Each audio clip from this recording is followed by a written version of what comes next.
রাসূল সাল্লাল্লাহু আলাইহি ওয়াসাল্লাম চারটা জিনিস কখনো তার জীবনে ছাড়েননি। এক, সিয়ামা আশুরা, আশুরার সিয়াম।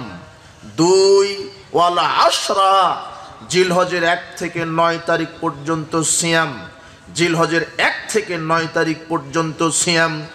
এই সিয়াম রাসূল সাল্লাল্লাহু আলাইহি ওয়াসাল্লাম তার জীবনে ছাড়েননি। তিন, ওয়া সালাসাতা আইয়ামিন মিন কুল্লি শাহরিন, প্রত্যেক আরবি মাসের 3টা সিয়াম 13, 14, 15 তিনি কোনোদিন ছাড়েননি। চার, রাকআতাইনে কাবলাল ফজর, ফজরের পূর্বের 2 রাকাত সুন্নাত সালাত তিনি তার জীবনে ছাড়েননি। সফরে থাকুক আর মুকিম অবস্থায় থাকুক, তিনি ফজরের 2 রাকাত সুন্নাত সালাত ছাড়েননি। আপনি আমি অভ্যস্ত হই 4টা জিনিস না ছাড়ার জন্য। খুব বরকতপূর্ণ, ফজিলতপূর্ণ এই 4টা আমল বলছিলাম। এর মধ্যে নফল সিয়াম আপনার আছে জিলহজের প্রথম দশকের সিয়াম, এই 1 থেকে 9 তারিখ সিয়াম। এর মধ্যেই একটা সিয়াম আছে 1 থেকে 9 তারিখ, 9টা সিয়াম যদি রাখেন তাহলে 9 জিলহজ ইয়মে হজ, ইয়মে আরাফা, হজের দিন আরাফার সিয়াম। রাসূল সাল্লাল্লাহু আলাইহি ওয়াসাল্লাম বলছেন, সিয়াম ইয়মে আরাফা আহতাসিবু আলাল্লাহি আইয়ুকাফিরুস সানাতাল্লাতী ক্বাবলাহু ওয়াস সানাতাল্লাতী বাদাহু। আল্লাহর নবী বলছেন, কেউ যদি আরাফার সিয়াম রাখে 9 জিলহজ, তাহলে বিগত 1 বছর, সামনের 1 বছর, পূর্বের পরের 2 বছরের সব পাপ আল্লাহ ক্ষমা করে দিবেন। এটা হলো আরাফার সিয়াম। এরপরে তিনি আশুরার সিয়াম ছাড়েননি। রাসূল সাল্লাল্লাহু আলাইহি ওয়াসাল্লাম বলছেন, সিয়ামে আশুরা, আশুরার সিয়াম আহতাসিবু আলাল্লাহি আইয়ুকাফিরুস সানাতাল্লাতী ক্বাবলাহু। তিনি বলছেন, আশুরার যদি কেউ সিয়াম রাখে, একটা সিয়াম, 2টা সিয়াম রাখেন, আশুরার 2টা সিয়াম রাখতে হয়। আবু হুরায়রা রাদিয়াল্লাহু আনহু বলছেন, রাসূল সাল্লাল্লাহু আলাইহি ওয়াসাল্লাম বলেছেন, আফদালুস সিয়াম বাদা রমাদান শাহরুল্লাহিল মুহাররম। রমাদানের ফরজ সিয়ামের পরেই আল্লাহর কাছে শ্রেষ্ঠ সিয়াম হলো আশুরার সিয়াম। রাসূল সাল্লাল্লাহু আলাইহি ওয়াসাল্লাম বলছেন, কেউ যদি আশুরার সিয়াম রাখতে পারে, আল্লাহ তার বিগত 1 বছরের পাপ ক্ষমা করে দিবেন। এগুলি নফল সিয়াম। তবে আশুরার 2টা সিয়াম রাখবেন। রাসূল সাল্লাল্লাহু আলাইহি ওয়াসাল্লাম বলেছেন, সাহাবীগণ শোনো, যখন সাহাবের অভিযোগ করল, আল্লাহর নবী আপনি আশুরার 10 মুহররম সিয়াম রাখেন, এই দিন ইহুদিরা রাখে, এই দিন তারা সিয়াম রাখে, এই দিন ইহুদি খ্রিস্টান মূল্যায়ন করে, আপনি বলছেন ইহুদিদের বিরোধিতা করতে হবে। তখন তিনি বললেন, লাসুমান্নাত তাসিয়া লাইন বাকিতু আলা কাবিলিন, তিনি বলছেন আমি যদি আগামীতে বেঁচে থাকি তাহলে 9 তারিখে সিয়াম রেখে তারপরে 10 তারিখ রাখবো। 9 তারিখ রাখবো কেন? ওটা ইহুদিদের বিরোধিতা করব। আর 10 তারিখ রাখবো কেন? ওটা আল্লাহর শুকরিয়া। কেন? মুহররমের সিয়ামে যদি নিয়তে ত্রুটি থাকে তাহলে পাপ হবে। এদেশের অধিকাংশ মানুষ মুহররমের সিয়াম রাখে হোসাইনের কারবালার নিয়তে। কারবালার মাঠে হোসাইন শহীদ হয়েছিল, ঘটনাক্রমে ইতিহাস বলে মুহররমের 10 তারিখেই। আসলে আমরা যে আশুরের সিয়াম রাখবো, এটা শাহাদাতে হুসাইনের নিয়তে নয়, আমাদের আশুরের সিয়াম রাখতে হবে। আল্লাহর নবী বলছেন, শোনো, এই দিন আল্লাহ মূসা আলাইহিস সালামকে ফেরাউনের কবল থেকে নাজাত দিয়েছিল আর ফেরাউন গোষ্ঠীকে ডুবিয়ে মেরেছিল। এই শুকরিয়া স্বরূপ মূসা আলাইহিস সালাম একটা সিয়াম রেখেছিলেন। তাই তো আমরা সে আল্লাহর শুকরিয়া আদায়ের জন্য আশুরের সিয়াম রাখবো। তাহলে নিয়ত হবে নাজাতে মূসার শুকরিয়া। নিয়ত হবে কি? নাজাতে মূসার শুকরিয়া। মূসা আলাইহিস সালাম শুকরিয়া স্বরূপ একটা সিয়াম রেখেছিল। কেন? আল্লাহ তাকে তার কওমকে বাঁচিয়েছেন আর ফেরাউন আর তার কওমকে ডুবিয়ে মেরেছেন। তাই তিনি শুকরিয়া স্বরূপ সিয়াম রেখেছিলেন 10 মুহররম। আমাদেরকেও রাখতে হবে 10 মুহররম। তবে মুহাম্মদ সাল্লাল্লাহু আলাইহি ওয়াসাল্লাম বলেছেন, ইহুদিদের বিরোধিতা করতে 9 তারিখ আগে রেখে নাও, তারপরে 10 তারিখ রাখো। তার মানে আশুরার সিয়াম কয়টা রাখতে হবে? 2টা। তাহলে কি হবে? আপনার বিগত 1 বছরের সব পাপ ক্ষমা, সব পাপ ক্ষমা। বলছিলাম নফল সিয়াম, আপনি এইভাবে নফল সিয়ামে অভ্যস্ত হন। আয়েশা রাদিয়াল্লাহু তাআলা আনহা বলছেন, রাসূল সাল্লাল্লাহু আলাইহি ওয়াসাল্লাম বলেছেন, আয়েশা রাদিয়াল্লাহু তাআলা আনহা তিনি বলছেন, কানা রাসূলুল্লাহ সাল্লাল্লাহু আলাইহি ওয়াসাল্লাম ইয়াসুমুল ইসনাইন ওয়াল খামিসে। আয়েশা রাদিয়াল্লাহু তাআলা আনহা বলছেন, রাসূল সাল্লাল্লাহু আলাইহি ওয়াসাল্লাম সপ্তাহের প্রত্যেক সোমবার এবং বৃহস্পতিবার সিয়াম রাখতেন। রাসূল সাল্লাল্লাহু আলাইহি ওয়াসাল্লাম প্রত্যেক সোমবার এবং বৃহস্পতিবার সিয়াম রাখতেন। আবু হুরায়রা রাদিয়াল্লাহু আনহু বলছেন, রাসূল সাল্লাল্লাহু আলাইহি ওয়াসাল্লাম বলেছেন, তুরাজুল আমাল ইয়াউমাল ইসনাইন ওয়াল খামিসে। শোনো, প্রত্যেক সপ্তাহের আমলনামা মানুষের পেশ করেন ফেরেশতারা সোমবার বৃহস্পতিবার। সাপ্তাহিক আমলের রিপোর্ট পেশ করা হয় 2 দিন। কয় দিন? 2 দিন। 1 সপ্তাহে কি আমল করলেন সেটার রিপোর্ট পেশ করা হয় 2 দিন। তার এক হচ্ছে সোমবার, আর এক হচ্ছে বৃহস্পতিবার। উহিব্বু আইয়ুরাদা আমালি ওয়া আনা সায়েম। তাই তো আমি মুহাম্মদ সাল্লাল্লাহু আলাইহি ওয়াসাল্লাম এটা চাই, আমি ভালোবাসি, আমি পছন্দ করি এই 2টা দিন সিয়াম রাখি, যাতে করে সিয়াম রাখা অবস্থায় আমার আমলনামাটা আল্লাহর নিকটে পেশ করা হয়। আবু হুরায়রা রাদিয়াল্লাহু আনহু বলছেন, রাসূল সাল্লাল্লাহু আলাইহি ওয়াসাল্লাম বলেছেন, শোনেন, সোমবার বৃহস্পতিবার এই 2টা এমন 2টা দিন, সোমবার বৃহস্পতিবার এই 2টা এমন 2টা দিন। আল্লাহর নবী বলছেন, তুফতাহু আবওয়াবিল জান্নাহ ইয়াউমাল ইসনাইন ওয়াল খামিসে। শোনো, আল্লাহ সুবহানাহু ওয়া তাআলা প্রত্যেক সপ্তাহের সোমবার এবং বৃহস্পতিবার জান্নাতের সব দরজা খুলে দেন। জান্নাতের সব দরজা খোলা হয় সোমবার এবং বৃহস্পতিবার। ইগফারু লিকুল্লি আবদিন। এবং সোমবার এবং বৃহস্পতিবার শুধু কি জান্নাতের দরজা খোলা হয়? না, জান্নাতের দরজা তো খুলে দেন। আল্লাহ বলছেন, রাসূল সাল্লাল্লাহু আলাইহি ওয়াসাল্লাম বলছেন, সোমবার এবং বৃহস্পতিবার পৃথিবীতে যত মুমিন নারী পুরুষ আছে সবার পাপকে ক্ষমা না চাইতেই আল্লাহ অটো পাপ ক্ষমা করে দেন। অন্যান্য দিনে পাপ ক্ষমা চাইতে হবে, আল্লাহ পাপ ক্ষমা করেন, কিন্তু সোমবার বৃহস্পতিবারে ক্ষমা চাইতে হয় না, ক্ষমা না চাইতেই পাপ ক্ষমা হয়ে যায়। তবে 2 শ্রেণীর মানুষকে আল্লাহ ক্ষমা করেন না। তবে 2 শ্রেণীর মানুষকে আল্লাহ ক্ষমা করেন না। এক, যে ব্যক্তি আল্লাহর সাথে শিরক করে। 2, যেই ব্যক্তি তার মুসলিম ভাইয়ের সাথে শত্রুতা করে, হিংসা বিদ্বেষ পোষণ করে, বিদ্বেষ পরায়ণ হয়, হিংসা পরায়ণ হয়, শত্রুতা দেখায়। এই 2 শ্রেণীর মানুষ এত খারাপ, এদেরকে আল্লাহ ক্ষমা করেন না। সবাইকে ক্ষমা করেন। প্রত্যেক সোমবার বৃহস্পতিবার আল্লাহ জান্নাতের দরজা খুলে দেন, সব মুমিন নারী পুরুষকে আল্লাহ ক্ষমা করেন। তবে 2 শ্রেণীর মানুষ ক্ষমা পাবে না, ক্ষমা পায় না। এক, যারা শিরক করে। শিরক কি?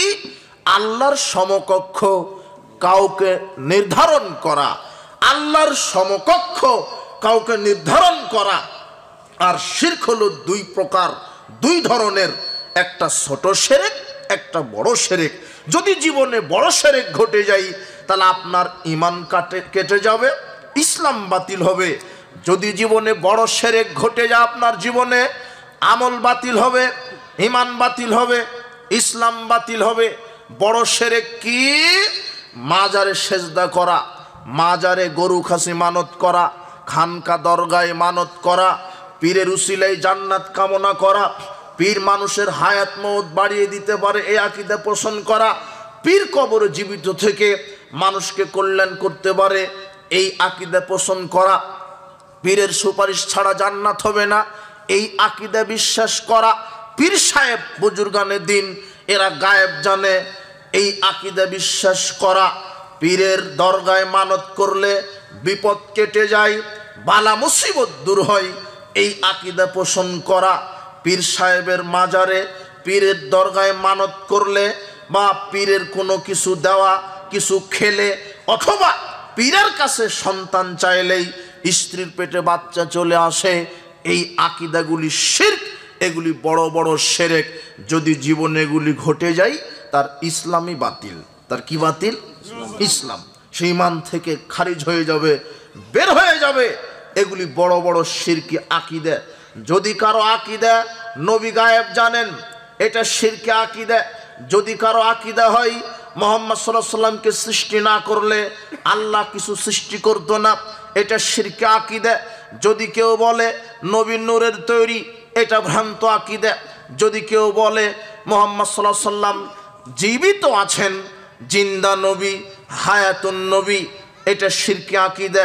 শোনেন, যদি কেউ বলে যার পীর নাই তার পীর শয়তান, পীরের মুরিদ হওয়া ফরজ, এ হলো ভণ্ড।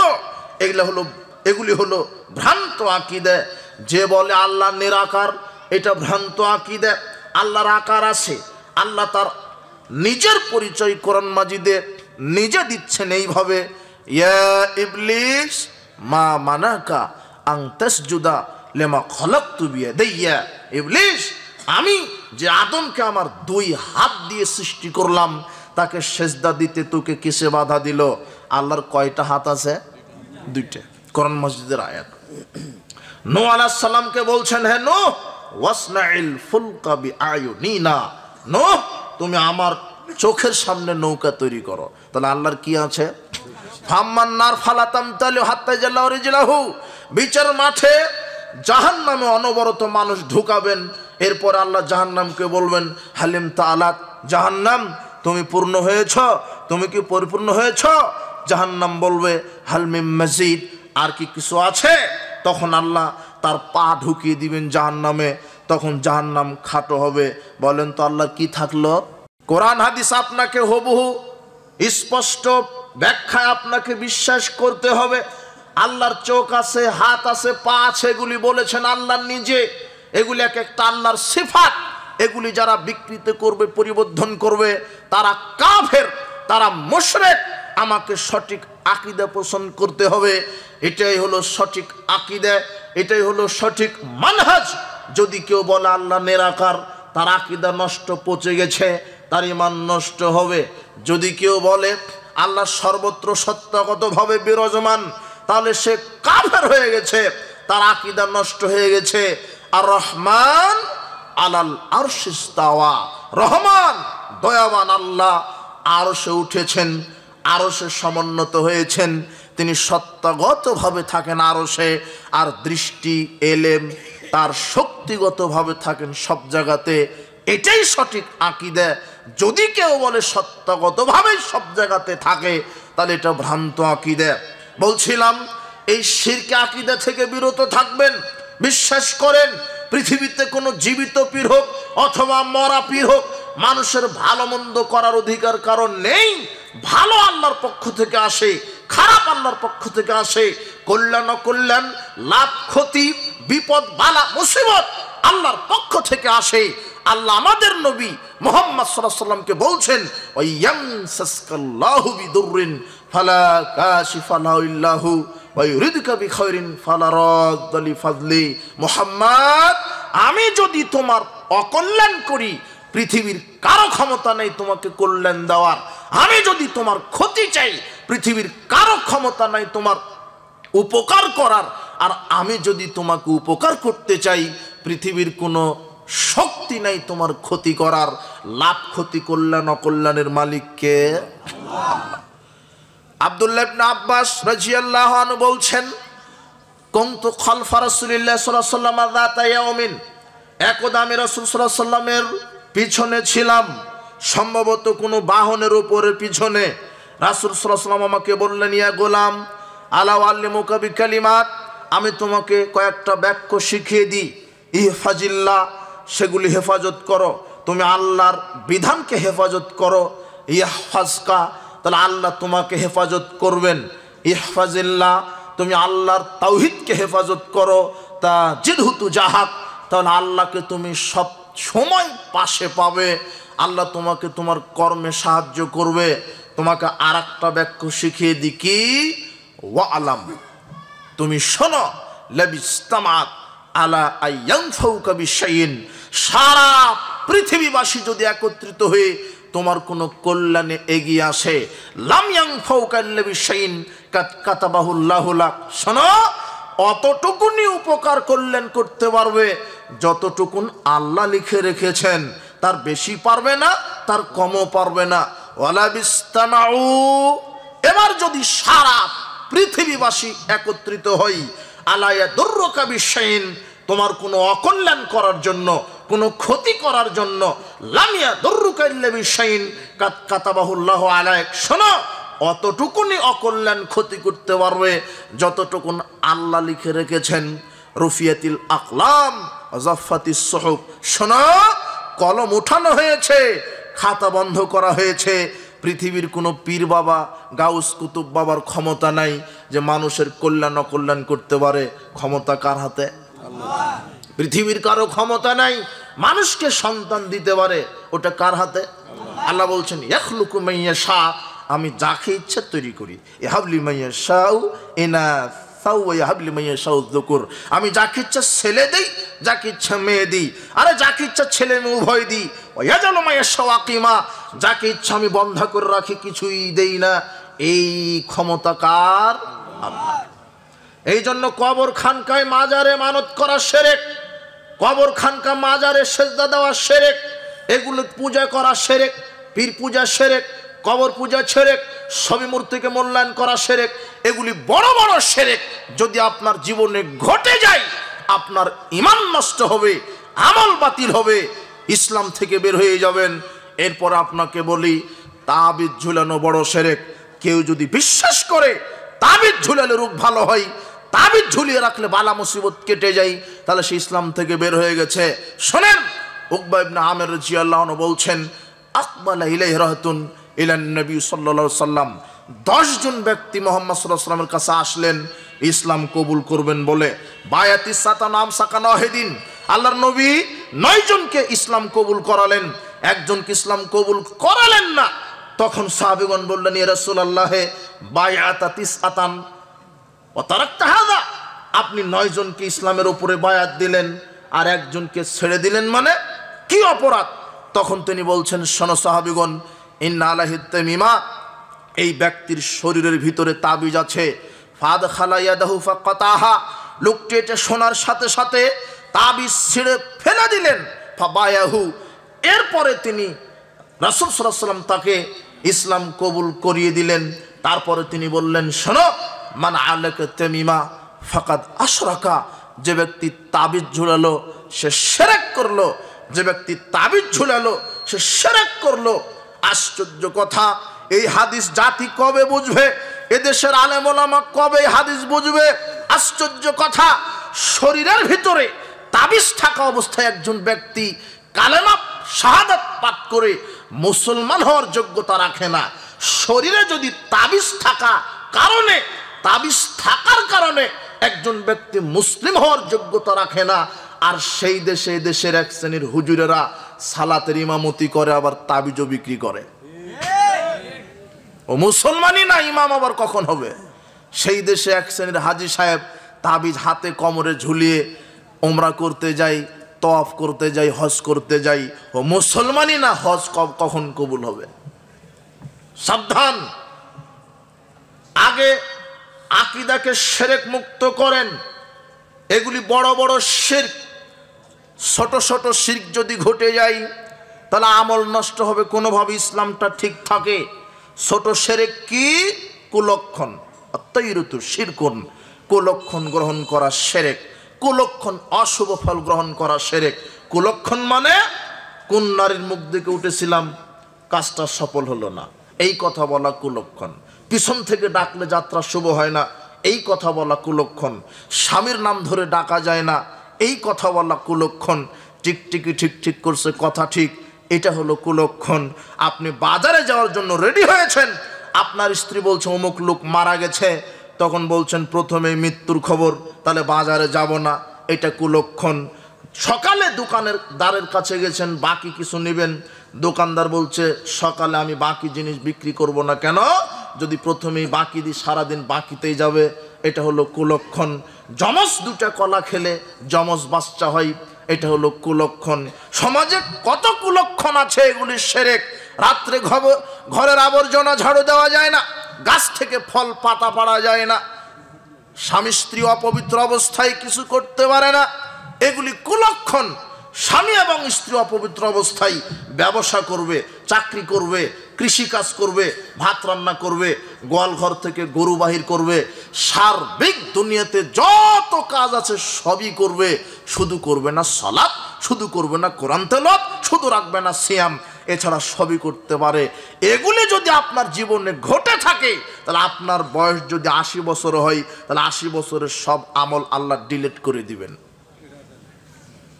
কোনোভাবে ইসলামটা, ইমানটা বেঁচে থাকবে। যদি ছোট শিরক হয়ে যায়, আমল কি হয়ে যাবে? বাতিল। আমি শিরকের ব্যাপারে আলোচনা করতে চাইনি, তবে ওই হাদিসটা বোঝাতে গিয়ে বললাম, সোমবার বৃহস্পতিবার জান্নাতের দরজা খোলা হয়, সবাইকে ক্ষমা করে দেন। 2 শ্রেণীর মানুষকে ক্ষমা করে না, তারা এক হলো মুশরিক। যদি হাতে কোমরে তাবিজ থাকে, তাহলে সারা রাত তাহাজ্জুদে ডেকে ডেকে আল্লাহর কাছে বমন করে দিবেন, তবু আপনার ইবাদত, আপনার পাপ ক্ষমা হবে না। এই জন্য শিরকি আকীদা থেকে বিরত থাকেন। 2 নম্বর কি? কোন মুসলিম যদি আর একজন মুসলিমের সাথে শত্রুতা করে, আল্লাহর নবী বলছেন একজন মুসলিমের জন্য এটা জায়েজ নয় আর একজন মুসলিমের সাথে 3 দিন কথা বন্ধ করে থাকবে। সম্পর্ক ছিন্নকারী, আত্মীয়তার সম্পর্ক ছিন্নকারী জান্নাতে যাবে না। আজকে নিজের ভাইয়ের সাথে দ্বন্দ্ব, একটা সন্তান তার বাপের সাথে দ্বন্দ্ব, মাত্র 1 শতক জমি নিয়ে দ্বন্দ্ব, 10 বছর ধরে কথা নাই, আপন ভাইয়ের সাথে কথা নাই, সম্পর্ক ছিন্ন হয়েছে। এরা হজ যাকাত তাহাজ্জুদ দিয়ে জান্নাতে যাবে না। আজকেই রাত্রে ঘুমানোর আগে ভাইয়ের হাত ধরে বলবেন, ভাই যা হয়েছে হয়েছে, একত্রে কথা বলি, একসাথে থাকি, তাহলে জান্নাত হবে। যদি ভাইয়ের সাথে সম্পর্ক ছিন্ন করেন, বাপের সাথে, মায়ের সাথে, রক্তের সম্পর্কের সাথে যদি সম্পর্ক ছিন্ন করেন, 80 বার হজ করেও জান্নাত হবে। কথা বুঝেননি মনে হয়। 80 বছর বয়স পর্যন্ত তাহাজ্জুদ পড়েন, হবে না। লা ইয়াদখুলুল জান্নাতা কাতিউন, রক্তের সম্পর্ক ছিন্নকারী ব্যক্তি জান্নাতে যাবে না, এটা মুহাম্মদ সাল্লাল্লাহু আলাইহি ওয়াসাল্লাম বলছেন। আরে রক্তের সম্পর্ক বাদ দেন, প্রতিবেশীর কোন মুসলিম ভাইয়ের সাথে যদি আপনার শত্রুতা থাকে 3 দিন, আর এই অবস্থায় যদি মারা যান, আপনার উপরে আল্লাহ জান্নাতকে হারাম করে দিবেন।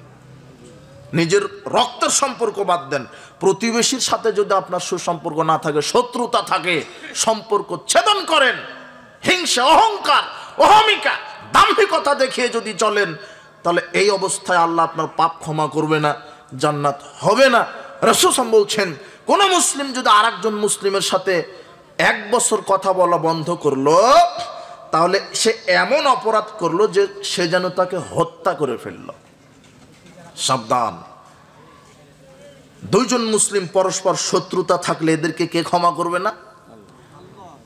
তবে আল্লাহ ফেরেশতাদেরকে বলে, শোনো, ওই যে মুশরিক লোকটা, একটু অবকাশ দাও। ওই যে 2 জন ভাই, ওরা শত্রুতা করেছে, একটু অবকাশ দাও। ওই মুশরিক লোক যদি তওবা করে তাওহীদকে গ্রহণ করে, আর এই 2 ভাই যদি একত্রিত হয়ে যায়, তাহলে আমি আল্লাহ এদের পূর্বেকার সব পাপ ক্ষমা করে দেব। শুধু কি তাই, সব পাপকে আমি আল্লাহ নেকি করে দিব। এই জন্য আজকে আপনার ভাইয়ের সাথে সম্পর্ক ঠিক রাখেন। আজকে আপনি আপনার ভাইয়ের সাথে সম্পর্ক যুক্ত করেন, সম্পর্ক ত্যাগ করবেন না।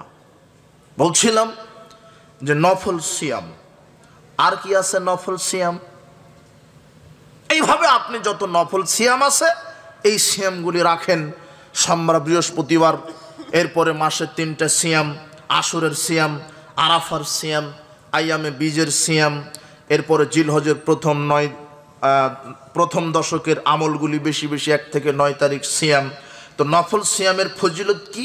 নফল সিয়াম হোক আর ফরজ সিয়াম হোক, আল্লাহর নবী বলছেন, মান খুতেমা লাহু বি সিয়াম, যে ব্যক্তি সিয়াম থাকা অবস্থায় মৃত্যুবরণ করবে, দাখালাল জান্নাহ, সে জান্নাতে চলে যাবে।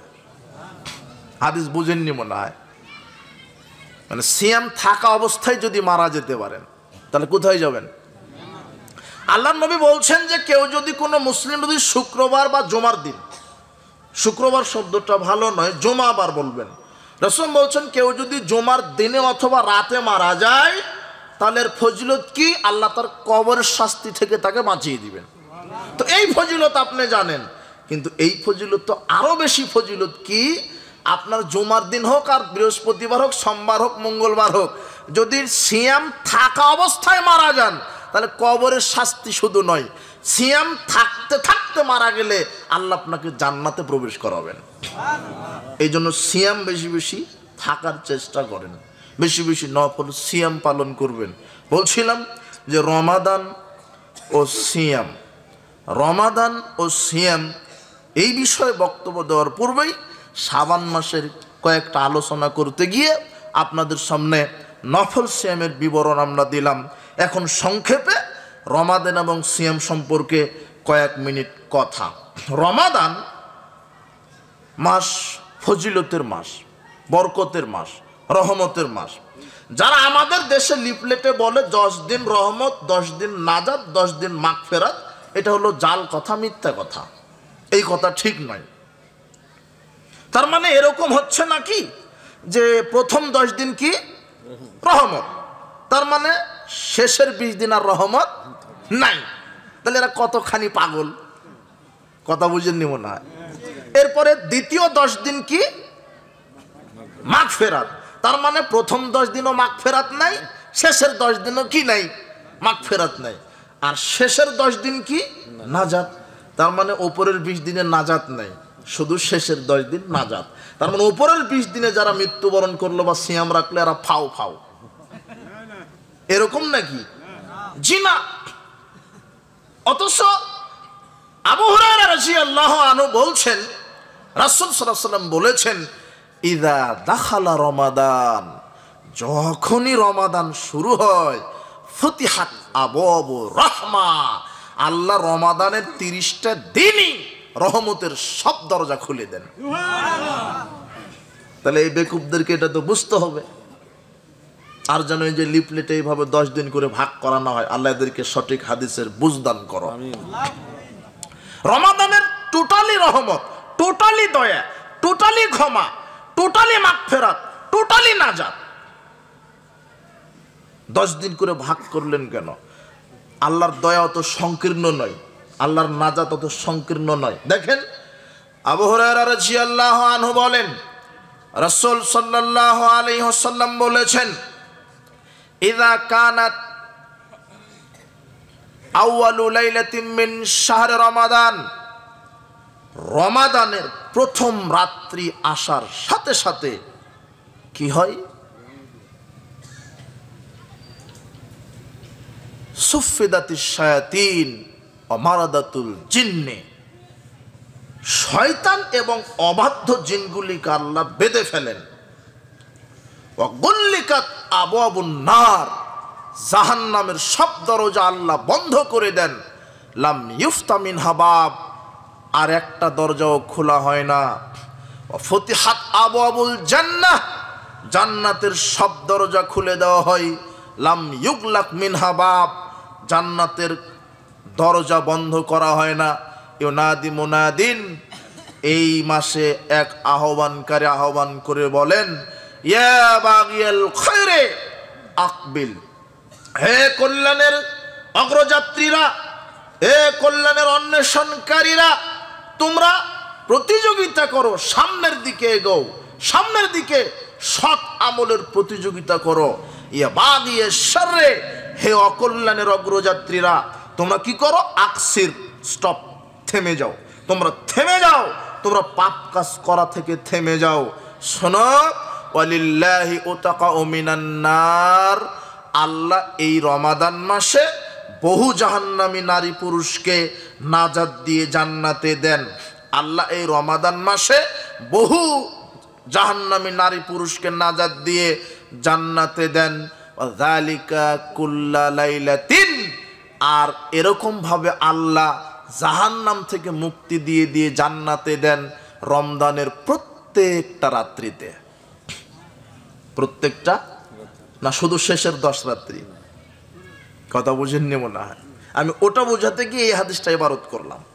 যারা বলছে যে শুধু 10 দিন নাজাত, জি না, যালিকা কুল্লা লাইলাতিন, রমাদানের 30টা রাত্রেই আল্লাহ বহু জাহান্নামী মানুষকে মুক্তি দিয়ে জান্নাতে প্রবেশ করান।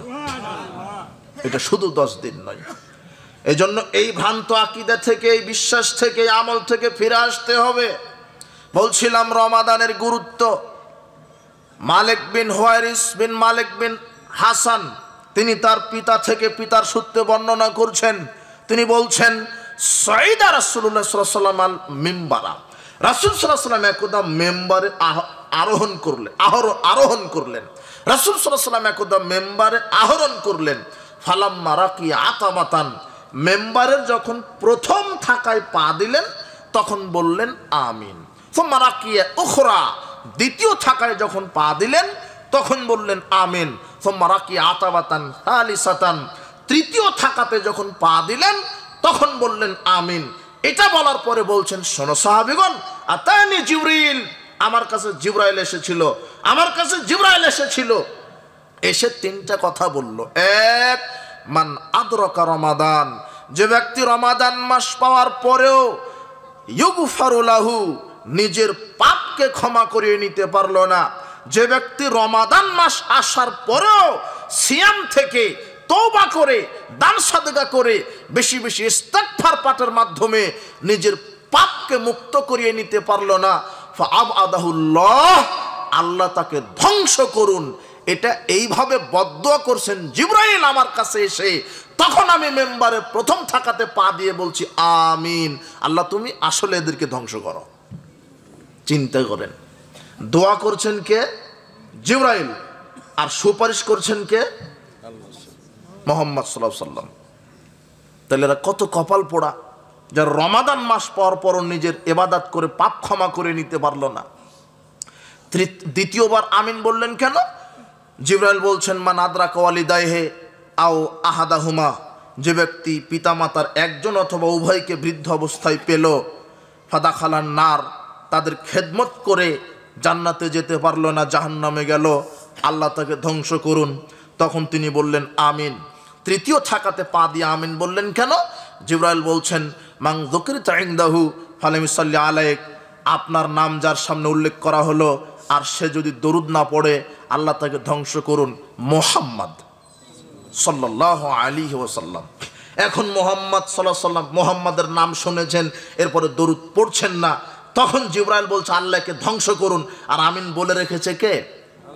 আল্লাহ রাসূল। এই জন্য সাবধান, মুহাম্মদ সাল্লাল্লাহু আলাইহি ওয়াসাল্লাম। এর মধ্যে 3টা বাক্যের মধ্যে একটা বাক্য আজকের বক্তব্যের সাথে সম্পৃক্ত। কি? রমাদান পেলেন অথচ পাপ ক্ষমা করে নিতে পারলেন না, এই ব্যক্তির উপরে আল্লাহর গজব নাজিল হোক, ধ্বংস হোক। তখন আল্লাহর নবী বলছেন সাল্লাল্লাহু আলাইহি সাল্লাম যে কি? আমিন, আল্লাহ তুমি কবুল করো। চিন্তা করুন রমাদান কত গুরুত্বপূর্ণ মাস। রমাদান মাসে যে কোনো মূল্যে বেশি বেশি সিয়াম, কোরআন তেলাওয়াত, দান সাদাকা, এরপরে তাসবিহ তাহলিল, জিকির আজগার। রমাদানে অনেক আমল আছে, অনেক আমল। সাহারি খাবেন, ইফতার করবেন, ইফতার করাবেন, যাকাতুল ফিতর আদায় করবেন। আর আপনাকে এখানে আর একটা কথা বলে দিই, সারা পৃথিবীর মানুষ যদি টাকা দিয়ে যাকাতুল ফিতর আদায় করে, সারা পৃথিবীর কোনো মানুষের যাকাতুল ফিতর আদায় হবে না। যাকাতুল ফিতর খাদ্য দিয়ে আদায় করতে হবে। কি দিয়ে? খাদ্য দিয়ে। পৃথিবীতে কোনো হাদিসই নাই টাকা দিয়ে আদায় করার হাদিস। রাসূল সাল্লাল্লাহু আলাইহি ওয়াসাল্লাম বলছেন, আমি ফরজ করেছি প্রত্যেক নারী পুরুষ, ছোট বড়, দাস দাসী, চাকর চাকরানি, প্রত্যেকের উপরে যাকাতুল ফিতর ফরজ করেছি। খাদ্য দ্রব্য দ্বারা দিতে হবে। কি দ্রব্য দ্বারা? খাদ্য দ্রব্য। খাদ্য দ্রব্য যে দেশে যেটা প্রধান খাবার, সেটা দিয়ে যাকাতুল ফিতর আদায় করবে। বলছিলাম রমাদানে অনেক আমল আছে, তার বিশেষ বিশেষ আমলগুলি করার মাধ্যমে আল্লাহর নিকট থেকে পাপ ক্ষমা নেবেন।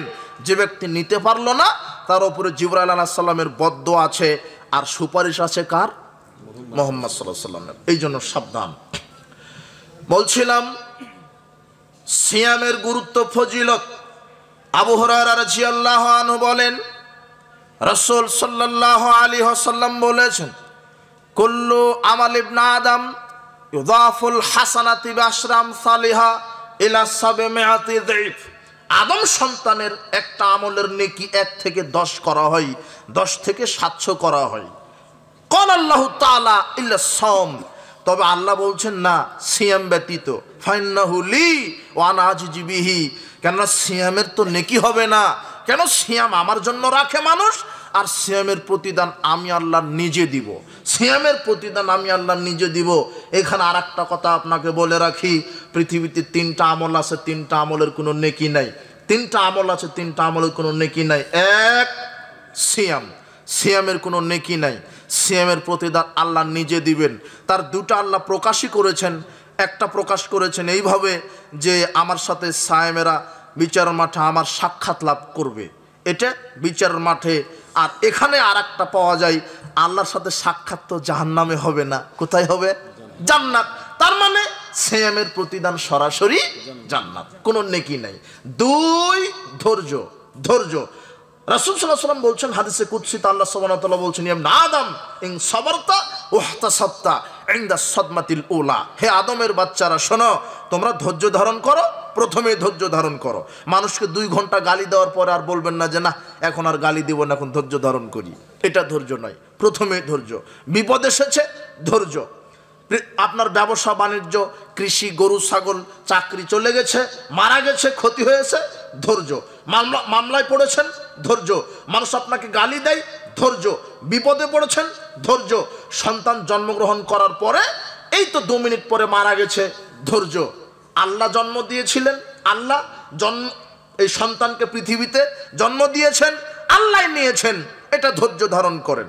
ফসল নষ্ট করেছেন আল্লাহ, আবার দিতে পারে আল্লাহ। সন্তান কেড়ে নিয়েছে আল্লাহ, আবার দিতে পারে আল্লাহ। 1 কোটি টাকা লস করেছেন আল্লাহ, 500 কোটি টাকা লাভ করবেন কে? আল্লাহ। মুমিনের জীবন আশ্চর্যজনক, সে কোনোদিন ঘাবড়ায় না।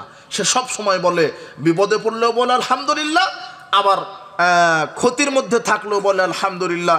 এই জন্য ধৈর্য ধারণ করতে হবে সার্বিক জীবনে।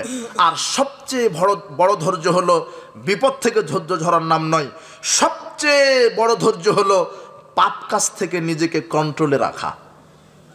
এখন পাপের মাধ্যম সব জায়গাতে, পাপের মাধ্যম এখন আপনার দুয়ারে পাপ এসে নক দেয়। মোবাইল অন করলেই ল্যাংটা নারী, পাপ এখন সস্তা হয়ে গেছে। মোবাইল অন করলেই ল্যাংটা নারী নাচে, গান বাজনা। আগে মিথ্যা কথা বলা লাগতো, 2 দিন পরে ভাইয়ের সাথে সাক্ষাৎ করে বলা লাগতো ভাই আমি অমুক তারিখে এখানে ছিলাম। আর এখন মোবাইলে বলছে আপনি আছেন কানসাটে, আপনি বলছেন যে আমি আছি শিবগঞ্জে, মোবাইলে। এখন পাপ সহজ হয়ে গেছে। আগে সিনেমা দেখতে যুবক যুবতী যেত 100 কিলো 200 কিলো দূরে হলে গিয়ে সিনেমা দেখতো, আর এখন ঘরের ভিতরে আপনার এই মোবাইলে সিনেমা, মোবাইলে গান, মোবাইলে নাটক। আগে গেমস খেলার জন্য মোড়ে মোড়ে যেত, আর এখন মোবাইলে গেমস। কথা বুঝেননি মনে হয়? পাপ এখন খুব সহজ। আগে মানুষ জেনা করার জন্য কোথায় কোথায় যেত, আর এখন সব জায়গাতে জেনার কারখানা। এখানে পার্ক, ওখানে মোড়, এখানে স্টেশন, ওখানে এই, ওখানে সেই। জেনা বেশি, গান বাজনা বেশি। আর যুবক, তুমি গান বাজনা শ্রবণ না করলে ঘুমাতে পারো না। তুমি গান বাজনা শ্রবণ করো, তুমি 31 নাইট পালন করো। আবার এই যে আপনার 14 ফেব্রুয়ারি আসবে বিশ্ব কুত্তা কুত্তি দিবস, তুমি এটাকে মূল্যায়ন করবে, রাত জেগে যে গান বাজনা শ্রবণ করবে। সাবধান! গান বাজনা যারা শ্রবণ করেন, আল্লাহর নবী বলেছেন এরা শূকর এবং বানর, এরা শূকর এবং বানর। যারা গান বাজনা শ্রবণ করে শূকর এবং বানর, উলাইকা লাহুম আযাবুম মুহিন। আল্লাহ বলছেন যারা গান বাজনা শ্রবণ করবে এদেরকে আমি অবমাননাকর জাহান্নামের শাস্তি দিব। আল্লাহর নবী বলছেন, রাসূল সাল্লাল্লাহু আলাইহি ওয়াসাল্লাম বলছেন গান বাজনা আল্লাহ সুবহানাহু ওয়া তাআলা হারাম করেছেন, মাদক হারাম করেছেন। হে যুবক, তুমি সিনেমা থেকে, গান থেকে ফিরে আসো। এই দেশের যত সিনেমাখুর, গানখুর আছে, যত নাটকখুর আছে, নাটক, গান, সিনেমা এই নির্মাণ করা হয় এই জেনাবৃত্তি প্রকাশ করার জন্য। এরা নাটক, সিনেমা, এই যৌন সুরসুরি দিয়ে বাংলার ছেলে মেয়েকে জেনার ডেরা নিক্ষেপ করে ইমানকে নষ্ট করছে এক এক শ্রেণীর এই যৌনের দালালেরা। তুমি নাটক সিনেমাকে ত্যাগ করো, নাটক সিনেমাকে ত্যাগ করো। আল্লাহ নবী বলছেন লা তাবিউল কায়নাত ওয়ালা তাশতারুহুন্না, গান বাজনা ক্রয় বিক্রয় করো না। ওয়ালা তুআল্লিমুহুন্না, ছেলে মেয়েকে গান বাজনা শিক্ষা দিও না। ওয়া সামানুহুন্না হারাম, গান বাজনা নাটক সিনেমার ব্যবসা হারাম। লা খায়রা ফি তিজারাতিন, গান বাজনা নাটক সিনেমার ব্যবসাতে কোনো কল্যাণ, কোনো লাভ নাই। ইতিহাস সাক্ষ্য, যারা সিনেমাখুর হয়, নাটকখুর হয়, গানখুর হয়, এরা ব্যবসাতে লাভজনক হতে পারে না। এরা মৃত্যুর সময় প্যারালাইজড হয়ে মরে, টাকার অভাবে, চিকিৎসার অভাবে এরা পঙ্গু হয়ে টয়লেটের ভিতরে এরা মরে পড়ে থাকে। এরা আল্লাহর পক্ষ থেকে গজব, তোমাকেও মরবে। যুবক, তুমি তোমার বোনকে বিবাহ দিয়েছো, হুজুর নিয়ে এসেছো, কালেমা পড়ে বিবাহ দিল, ওটা নয় রসুলের তরিকা হলো, কিন্তু গান বাজনা বাজালেন, ওটা কার তরিকা হলো? তোমার বাপ হাজি সাহেব মেয়েকে বিবাহ দেয় গান বাজনা শ্রবণ করিয়ে। আজকে গান বাজনা বাদ্যযন্ত্র বাজিয়ে মাটিকে কাঁপিয়ে দিচ্ছ, তুমি মরে দেখো মাটি তোমাকে কিভাবে কাঁপায়। আজকে তুমি তওবা করো, আজকে তুমি এখান থেকে তওবা করো, কোনোদিন আর ইয়ারফোন কানে দিবে না। গান লাইন দিয়ে ইয়ারফোন দাও কানে, যাতে কোরআন তেলাওয়াত শুনতে পাও। কথা বুঝেননি মনে হয়? তুমি এইভাবে গান শোনো কেন? তুমি গানের আড্ডায় থাকো কেন? জুয়ার আড্ডায়, মদের আড্ডায় থাকো কেন? বলছিলাম উপস্থিত বৈঠকের মুসলিম দিনী ভাই বোন, রমাদান মাস পাপ ক্ষমার মাস। বেশি বেশি তওবা করবেন, ইস্তেগফার পাঠ করবেন। এরপরে কি করবেন? রাসূল সাল্লাল্লাহু আলাইহি ওয়াসাল্লাম বলছেন যে তিনটে হাদিস থেকে বোঝা যায় তিনটা আমলের কোনো নেকি নাই, নগদ জান্নাত। তার একটা হলো কি বলেছি? সিয়াম। 2 নম্বর কি বলেছি? ধৈর্য। আর সবচাইতে বড় ধৈর্য বলতে কি বুঝেছি? পাপ থেকে বিরত থাকা। মানে একটা নারী তোমাকে বলবে আসো পার্কে ঘুরতে যাই, তখন তুমি যদি বলতে পারো ইন্না আখাফুল্লাহ, না না না আমি আল্লাহকে ভয় করি। হে যুবক, তুমি যদি বলতে পারো নারীকে আমি আল্লাহকে ভয় করি, তাহলে আল্লাহ তোমাকে স্পেশাল মেহমান হিসেবে আরশের নিচে জায়গা করে দিবে। তাহলে তুমি বলো পাপ থেকে বিরত থাকো, এটা সবচেয়ে ধৈর্য। সামনে আছে দুর্নীতির কোটি কোটি টাকা, তুমি নিবে না কেন? তুমি ধৈর্য ধারণ করেছো। কোথায় থেকে? পাপ থেকে। কথা বুঝেনি মনে হয়? সামনে হাজার হাজার নারী, জেনা, ল্যাংটা নারী, উলঙ্গ নারী, দুর্গন্ধযুক্ত নারী, তুমি ধৈর্য ধারণ করো। তুমি যদি এই নারী থেকে ধৈর্য ধারণ করতে পারো, তাহলে আল্লাহ তোমাকে জান্নাতে এমন নারীর ব্যবস্থা করেছেন, যেই নারীর একটা নখ যদি দুনিয়াতে প্রকাশ পায়, তাহলে সূর্যের আলো আর দেখা যাবে না। যদি ওই নারীর একটা ওড়না যদি দুনিয়াতে প্রকাশ পায়, তাহলে আকাশ জমিন বিক্রি করলে একটা ওড়নার মূল্য হবে না। তুমি অযথা পচা নারীর পিছনে ঘুরছো কেন? অযথা। যে অজু গোসল পেশাব পায়খানা জানে না, খায় পায়খানা করে দিন কাটায়, ওর পিছনে ঘুরো কেন? তুমি এমনি পুরুষও আল্লাহ তোমার জন্য এমনিতেই সৎভাবে একটা নারীর ব্যবস্থা। আর ক্ষমতা থাকলে, পুরুষত্ব থাকলে আল্লাহ বলেছেন 4টা বিবাহ করো। কয়টা? তুমি কাপুরুষের মতো একটার পিছনে ঘুরতে গিয়ে টাকা শেষ, যৌবনও শেষ, ক্যারিয়ারও শেষ। তোমার মতো গাধা, বান্দর, ইতর আকাশের নিচে আর নাই। তুমি কেন ল্যাংটা নারীর পিছনে ঘুরো? তুমি কেন ঘুরবে? পাপ থেকে বেঁচে থাকো। চোখের সামনে ঘুষের 5 কোটি টাকা তুমি নিবে না।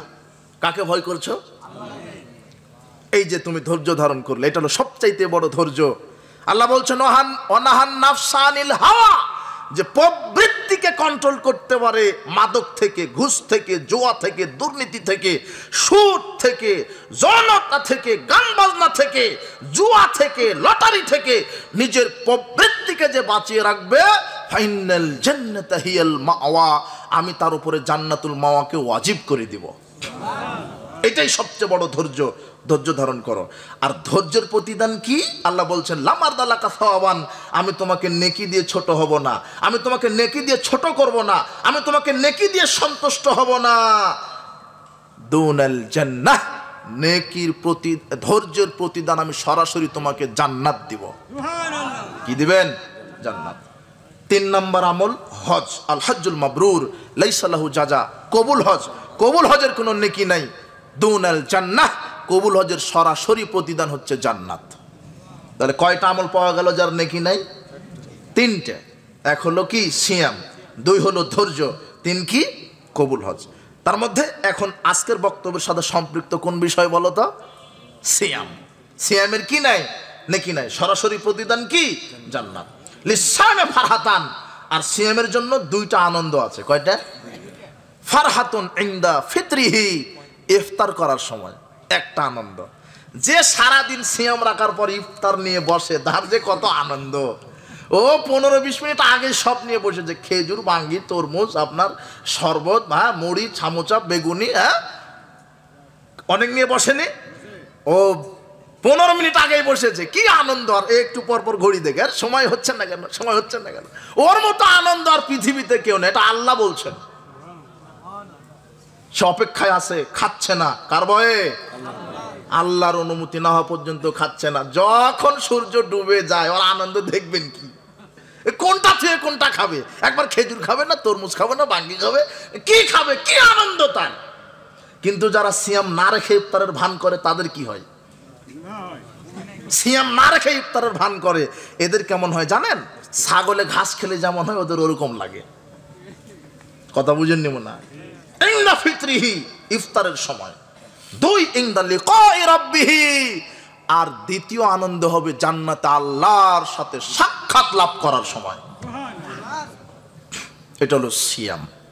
তিনি বলছেন ইজা কামা ইয়াউমুস সিয়াম, যখন তোমরা সিয়াম রাখবে, ফালা ইয়ারফুস ওয়ালা ইয়াসখাব, তোমরা যেন অশ্লীল কথা না বলো, শোরগোল না করো। ফাইন সাব্বাহু আও কাতালাহু, যদি কেউ গালি দেয় অথবা মারতে আসে, ফালিয়াকুন ইন্নী ইমরাউন সায়াম, তখন তোমরা বলবে ভাই আমি সিয়াম আছি, আমি তোমাকে গালি দিব না, আমি তোমাকে মারবো না, আমি ধৈর্য ধারণ করলাম। এই জন্য গালি দিবেন না, অশ্লীল কথা বলবেন না। রাসূল বলছেন মান লাম ইয়াদা কাওলা যুর ওয়াল আমালা বিহি ফালাইসা লিল্লাহি হাজাতুন ফি ইয়াদা তা'আমাহু শারাবাহু, যে সিয়াম থাকা অবস্থায় মিথ্যা কথা, মিথ্যা কাজ পরিহার করতে পারলো না, তার খেয়ে না খেয়ে থাকার কোনো প্রয়োজন আল্লাহর কাছে নাই।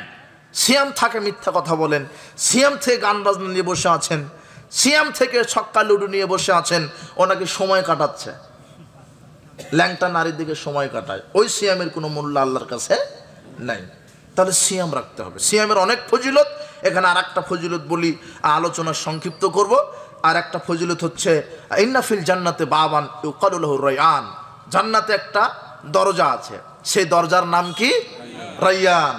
লা ইয়াদখুলু, সেখানে কেউ প্রবেশ করবে না, মিনহু, সেখানে, ইল্লা সায়মুন, সিয়াম পালনকারী ছাড়া।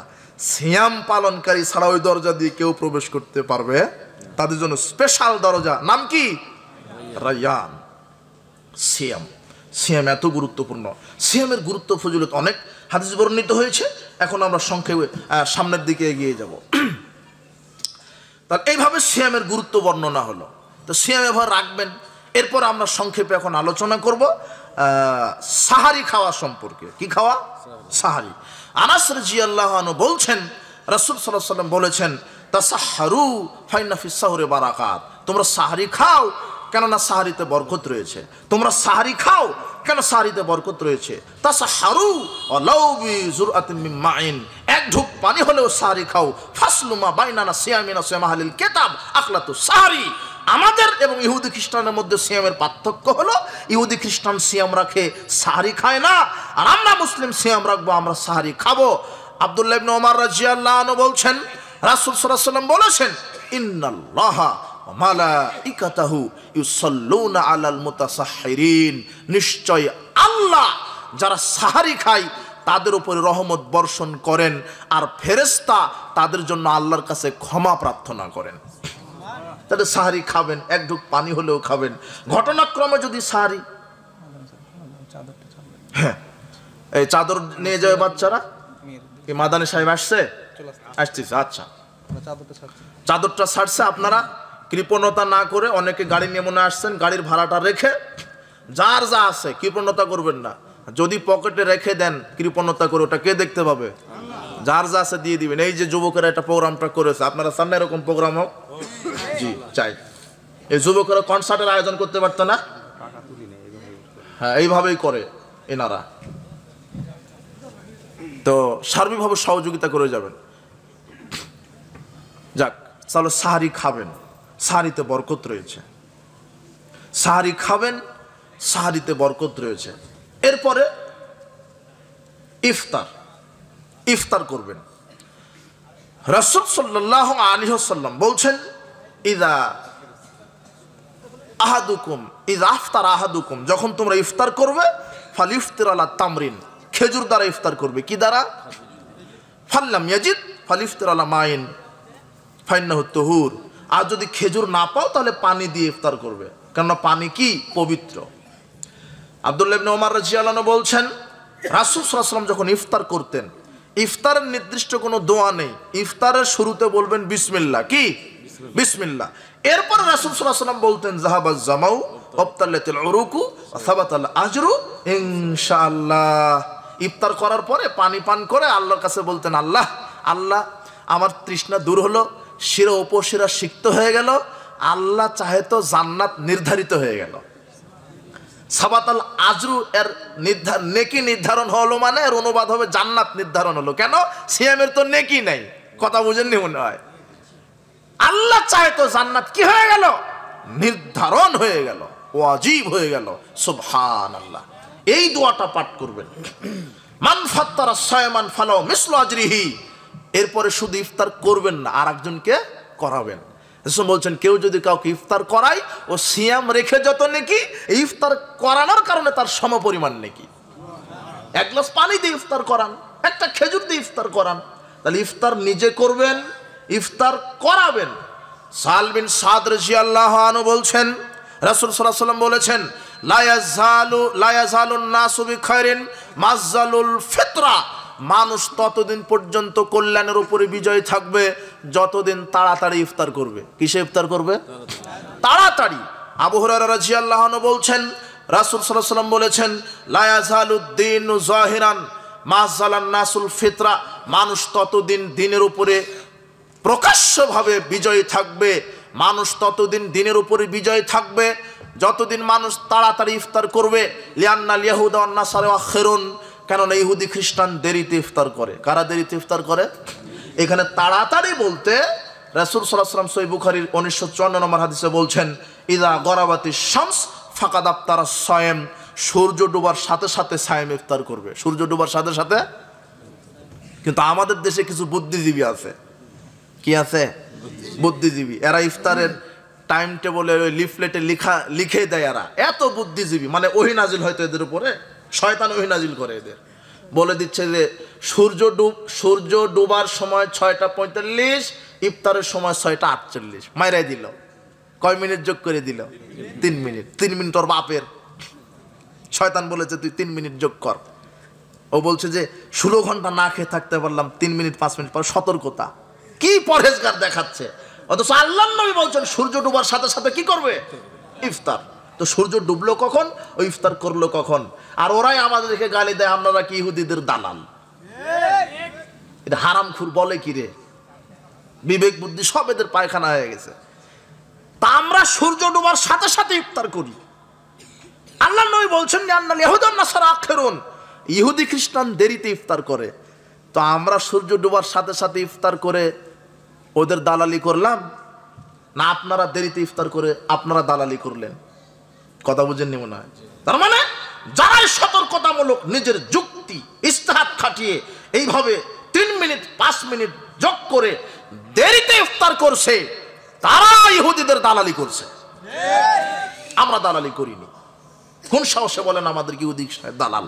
ডক্টর জাকির নাইক ইহুদি খ্রিস্টানের দালাল, বলদ, ওই একেবারে অরিজিনাল বলদ। কোনদিন ডক্টর জাকির নাইকের বক্তব্যে একটা মুসলমান ইহুদি হয়েছে? কথা বুঝেননি মনে হয়। বরং শত শত ইহুদি কি হয়েছে? একটা মুসলিম হিন্দু হয়েছে। বরং লক্ষ লক্ষ হিন্দু কি হয়েছে? এরা হলো কানা টেরা, এরা হলো মূর্তি এক একটা, মুফতি না। এরা হলো দাজ্জালের মূর্তি এক একটা, হারামখোর।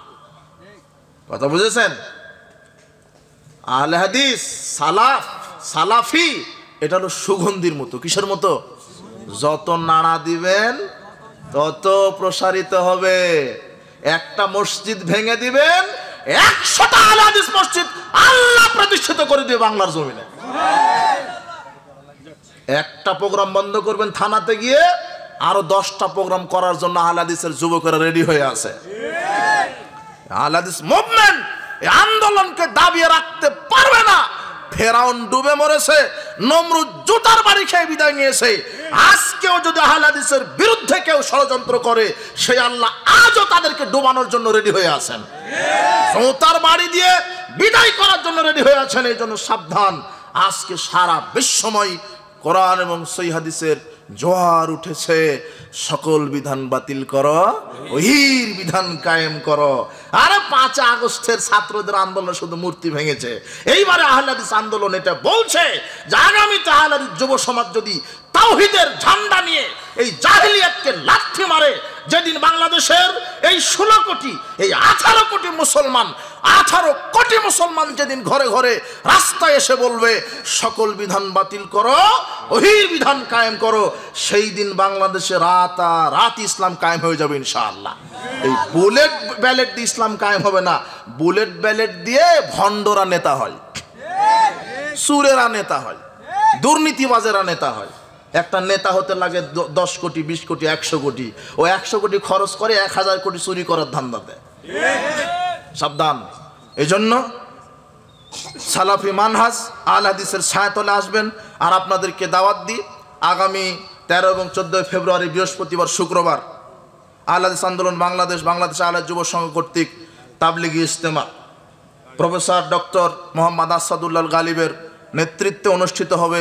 আপনাদেরকে আমরা আহ্বান জানাই, আপনারা সেখানে যাবেন, সার্বভৌম সহযোগিতা করবেন, আর আল্লাহর নিকটে দোয়া করবেন, আল্লাহ তুমি এই ইজতেমাকে পরিপূর্ণভাবে কবুল করে নাও, আমিন। আপনাদের কাছে দাওয়াত থাকলো। তাহলে ইফতারের কথা হলো, তারপরে কি আর কি কথা হলো, সারির কথা হলো। আর কোনো বিষয় ছুটে গেল, হয়তো বা অনেক কিছুই ছুটে যেতে পারে। সিয়াম ভঙ্গের কারণ, অনেকে মনে করে যে বমন হয়ে গেলে সিয়াম ভেঙে যায়। এই অনেক যুবক আছে সিয়াম রাখতে রাখতে স্বপ্ন দোষ হয়েছে, ও মনে করে সিয়াম ভেঙে না। স্বপ্ন দোষ হলে সিয়াম ভাঙে না। সিয়াম ভাঙে কি কারণে? ইচ্ছাকৃতভাবে কিছু খেলে বা পান করলে, অথবা খাওয়ার অন্তর্ভুক্ত বিষয়। এমন কিছু ইনজেকশন আছে যে ইনজেকশন দিলে খাওয়ার কাজ করে, ওগুলি নেওয়া যাবে না। তবে রোগের প্রতিষেধক হিসেবে যদি ইনজেকশন নেন, সেটা সিয়াম ভাঙবে না। রক্ত নিলে সিয়াম ভেঙে যায়, দিলে ভাঙে না। আর কি ইচ্ছাকৃতভাবে বমন করলে সিয়াম ভেঙে যায়, ইচ্ছাকৃতভাবে। কিন্তু এমনিতেই বমন হয়েছে, অনেকে মনে করে যে বমন হলে সিয়াম ভেঙে যায়। জি না, সিয়াম ভাঙে না। হস্তমৈথুন করলে সিয়াম ভেঙে যায়, এরপর স্ত্রী মিলন করলে সিয়াম ভেঙে যায়। এগুলি সিয়াম ভঙ্গের কারণ।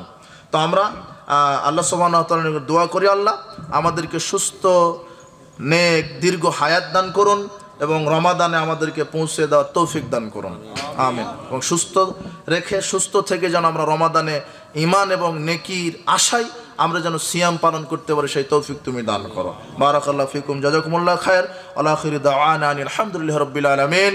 আসসালামু আলাইকুম ওয়া রাহমাতুল্লাহি ওয়া বারাকাতুহু। আরেকটি ঘোষণা যে মনে নাই, আমার হাতে আছে, দারুল হাদিস আস-সালাফি ইসলামী কমপ্লেক্স। দারুল হাদিস আস-সালাফি ইসলামী কমপ্লেক্স আমার প্রতিষ্ঠিত প্রতিষ্ঠান, যেটা সালাফি মানহাজের উপরের প্রতিষ্ঠান, টাঙ্গাইলের মাটিতে। তো আপনারা দোয়া করবেন যে আমার এই প্রতিষ্ঠানটি যেন আল্লাহ কবুল করেন। সার্বিকভাবে অন্তঃস্থল থেকে ক্লাসের সাথে আল্লাহর কাছে দোয়া করবেন, যেখানে হেফজ, নুরানি মক্তব আর ক্লাস 1 থেকে 6 পর্যন্ত বাংলা, ইংরেজি, আরবি এগুলি পড়াশোনা করানো হয়, দার্স দেওয়া হয়। তো সার্বিকভাবে দোয়ার দরখাস্ত, আল্লাহ তুমি আমাদের এই আন্দোলন মুভমেন্ট, এই সালাফে আকীদা মানহাজের প্রতিষ্ঠার জন্য যত মসজিদ মাদ্রাসা আছে সবগুলি তুমি কবুল করে নাও। আসসালামু আলাইকুম ওয়া রাহমাতুল্লাহি ওয়া বারাকাতুহু।